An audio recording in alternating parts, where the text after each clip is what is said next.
திருப்பலி முன்னுரை. இறையாட்சியில் இணைந்து வாழும் தொலைநோக்கை உறுதியாக பற்றி கொண்டு நம்மோடு இணைந்து வாழ்பவர்களையும் வழிநடத்த வேண்டும் என்ற கருத்தை அறிந்து செயல்பட இன்றைய திருப்பலி வழி இறைவன் நம்மை அழைக்கின்றார். இறை தந்தை இவ்வுலகில் நாம் வசதியாக வாழ வாய்ப்புகளையும் வழிமுறைகளையும் தந்துள்ளார்.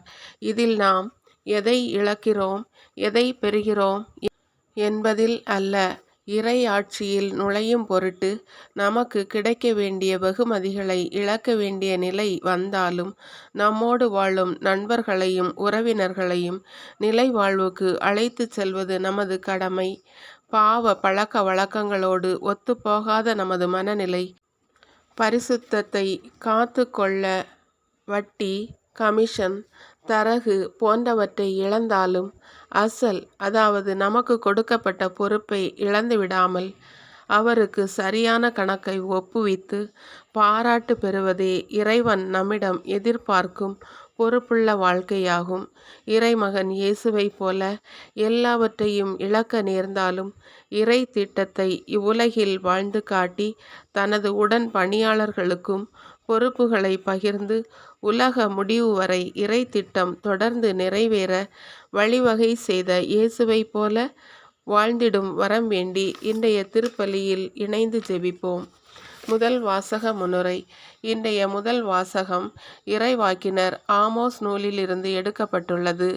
அந்நாளில் இஸ்ரேல் நாடு சீரும் சிறப்பும் செல்வமும் வளமும் பெற்றிருந்தது. ஆனால் வளமான வாழ்வு செல்வருக்கு மட்டுமே இருந்தது. ஏழை எளிய மக்கள் நசுக்கப்பட்டு தாழ்வுற்று கிடந்தனர். வலியோரை வாழ்த்தி எளியோரை வாட்டும் மனநிலை மாற வேண்டும். பொய்மையும் அநீதியும் மறைய வேண்டும்.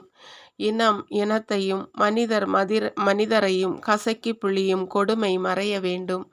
ஆம், நீதியையும் நேர்மையையும் வளர்த்து கொண்டு கடவுளின் தண்டனைக்கு தப்பித்து கொள்ளும் மனநிலையுடன் இன்றைய முதல் வாசகத்தை கேட்டு தியானிப்போம். இரண்டாம் வாசக முன்னுரை. இன்றைய இரண்டாம் வாசகம் திருத்தூதர் பவுல் தீமோத்தேயுவுக்கு எழுதிய திருமுகத்திலிருந்து எடுக்கப்பட்டுள்ளது.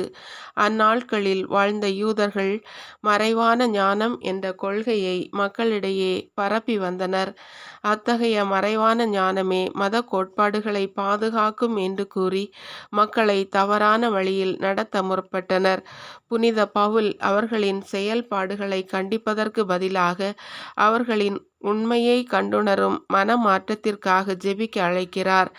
நாம் அனைவருமே உண்மை இறைவனை கண்டுணர்ந்து அவரது விருப்பம் அறிந்து வாழ்ந்திடும் வரம் வேண்டி இன்றைய இரண்டாம் வாசகத்தை கவனமுடன் கேட்போம். திருப்பலி மன்றாட்டுக்கள். நிலை வாழ்விற்கு எம்மை வழிநடத்தும் எம் அன்பு இறைவா, திருச்சபை தலைவர்களும் இறை பணியாளர்களும் தங்களுக்கு கொடுக்கப்பட்ட பொறுப்புகளையும் பணிகளையும் சரியாக செய்து தங்கள் பொறுப்பிலுள்ள அனைவரையும் உண்மை கடவுளின் உன்னத திட்டத்தின்படி வழிநடத்திடும் ஆற்றலை தர வேண்டுமென்று இறைவா உம்மை மன்றாடுகிறோம். இரண்டாவது மன்றாட்டு. ஆட்சியாளர்களையும் அதிகாரிகளையும் ஏற்படுத்திய எம் அன்பு இறைவா, நாட்டை ஆளும் ஆட்சியாளர்களும் அதிகாரிகளும் நீதி நேர்மை விளங்க ஆட்சி செய்திடவும் எளியவரையும் வறியவரையும் காத்திடவும் உண்மை நெறியில் வாழ்ந்து அனைவருக்கும் வளம் சேர்த்திடவும் தேவையான ஆற்றலை அவர்களுக்கு தர வேண்டுமென்று இறைவா உம்மை மன்றாடுகிறோம். மூன்றாவது மன்றாட்டு.